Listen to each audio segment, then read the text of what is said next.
Oh, we're doing Beauty and the Beast today. Splendid. I love Disney classics.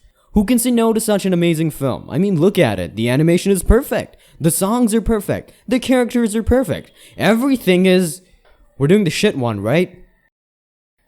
Kill me now. Oh hey, it's the studio that owns my house. We opened the movie in France in all of its powdery CGI glory, and how do we know it's France? Well, when the Aryan woman shows up, the person in charge immediately surrenders. And based on all this gratuitous diversities, you can tell this is 2017's France. So, after surrendering to the fairy Nazi, the prince turns into something or other and his entire castle is confiscated for slow property value. In fact, I think it's so undesirable on the open market that people start moving to the countryside, and it is here when we meet our intrepid heroine. So, it's our very own Emma Watson. Good God, is she going to sing throughout this damn thing? I miss the days when Emma Watson was less annoying. I decided that I was a feminist. Oh Jesus, not that. Go back. Wait, why do we like Emma Watson again? Anyway, her entire village sings and it disclaims how she's all different and weird and bookish and nobody seems to care for her antics. Well, except for the token black good guy and the token emasculated single father, because the original version had a father, and try as they may, Disney can't exactly put a strong independent woman in every single role. Yes, that won't stop them from trying. And we can't have a Disney movie without some villains, so let's introduce Disney's very faithful adaptation of Zagor and Chico. Look it up, nerds. Zagor is interested in Belle, and much like the original villain of the animated Disney classic, will stop at nothing to Emma Watson's dry pennies, no matter how dangerous it is or against the law it should be. Oh, and by the way, one of these characters is homosexual. Can you guess which one?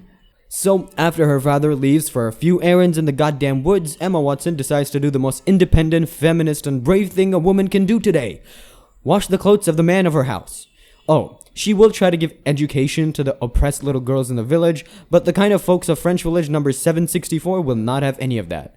The pesky hero of the French Revolution tries to flirt with her, but she knows a #MeToo moment when she sees one, so she angrily feeds the chickens and storms out to sing in the untamed wilderness of French countryside number 9842. And while Belle is busy fantasizing, her dad is about to meet my favorite character in this whole movie, the CGI wolf. Obviously, the dad has a plot armor on, so he escapes my boy CGI wolf, enters a spooky castle in the middle of an unnatural winter, grabs a bite to eat, and then is spooked by the antiques that you can buy for a bargain at your local Dixon's. Wait, hold on.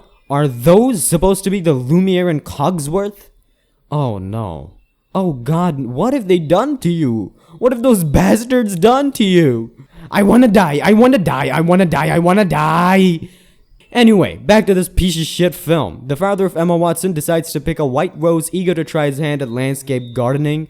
Little did he know that the roses were being grown as salad dressing for the resident herbivore in the house, and the hooved fellow is about to teach the old man a lesson or two about the food pyramid. And so, the horse of the father decided not to horse around, with a steady course. The horse entered the village doors, making sweat come out of Emma Watson's pores. She asked her father's horse what her heart implores, but the horse entertained no encores, since the horse is a horse, of course. Now listen! That's called motherfucking bars, nigga! You know nothing about that! Well, once Emma Watson spoke to Mr. Ed, she gave him a ride and stormed the castle in order to save her.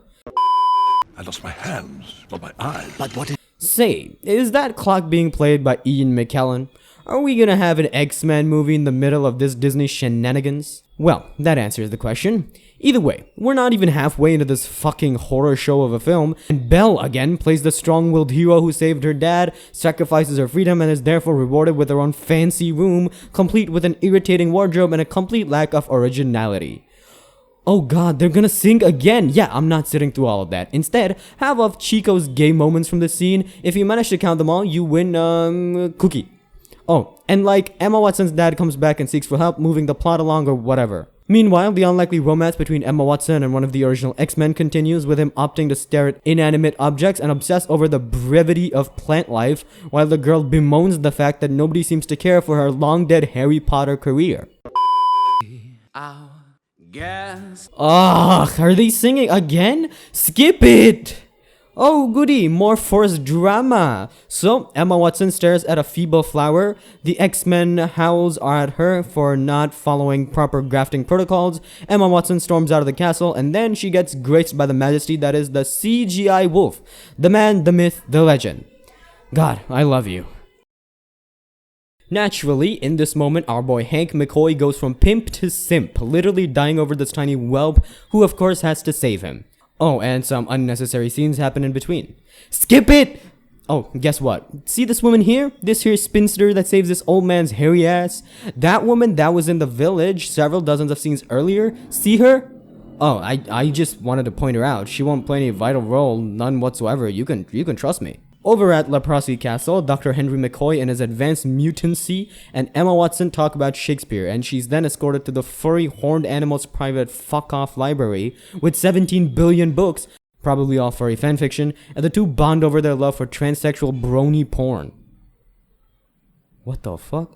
Hey, this is Beauty and the Beast. Rule 34 is pretty damn strong in this one, even without my unsubtle gags. Oh look, it's Wizard Girl, a mutant professor, and a sitcom horse. Yes, this is still a better ensemble cast than the Avengers.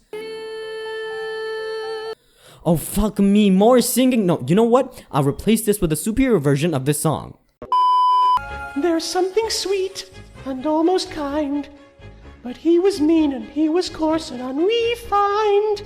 But now he's dear and so unsure. I wonder why I didn't see it there before. Fucking birds. This date is lame. It's such a bore. I'd rather be home playing card games more and more. If you ask me, Taya's a whore. But then that's nothing new, she was like that before. Ah, that cheered me up. Now, do you think this movie was not gonna get any stupider? Well, Hank McCoy actually uses a brand new mutant power to take Emma Watson to the place of her childhood, where she sees her dying mom and realizes that her father was on first name basis with SCP-049. And speaking of pestilences, Zagor confronts Emma Watson's dad, accusing him of spreading the coronavirus through his bloodline and linking Hank McCoy's existence to it. Chico reminds him of their misadventures at Wuhan, but Zagor vehemently denies them. And what do our heroes do? Well, they play a bit of dress up. Skip it!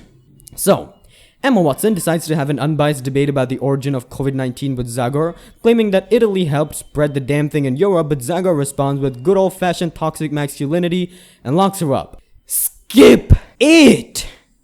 Naturally, Zagor manages to convince almost everyone that they need to wage war against the antiques, equating their castle with Wuhan, China. And lest we forget, he did not manage to convince the token black guy and his homosexual partner that his favorite girl's furry boyfriend is evil. I'll just call it convenience that these minority roles just so happen to be morally on the side of good. Funny how that happens, all natural and not forced at all.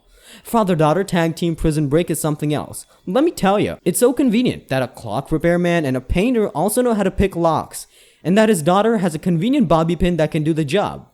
What a silly old world this is. I swear, the Australian Great Emu War looks like a gathering of pansies compared to this massacre. Oh, did you think this movie wasn't emasculating enough? Well, enjoy the shit out of the Three Musketeers being turned into the typical pissy French maidens by an irritatingly dull wardrobe. Alexander Dumas must be turning in his grave. But then again, so is Gabrielle Suzanne Barbeau de Villeneuve. Look it up, nerds. Oh, thank fuck, we're almost over. No, this isn't a ripoff of The Force Awakens. We swear. No, this isn't a ripoff of The Avengers. We swear.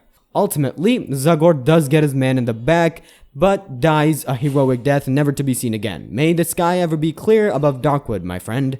And yes, it is here where the movie differs from the original. The antiques get themselves ready for a bargain sale, Hank McCoy gives his life for the prospect of studying the mutant gene, and Emma Watson cries over not being able to tell why feminism is not supposed to be an unpopular word. That's it. Fuck. I know there's more. I just don't want to fucking talk about it. Please just let me die already. Again. Oh, okay, fine, I'll finish this sucker. The Aryan woman comes back to turn Henry McCoy into a typical Germanic giant complete with blonde hair and blue eyes. The castle becomes the new Reichstag and the antiques get devoid of their inferior non-Germanic features. Yes, including the diversity cast.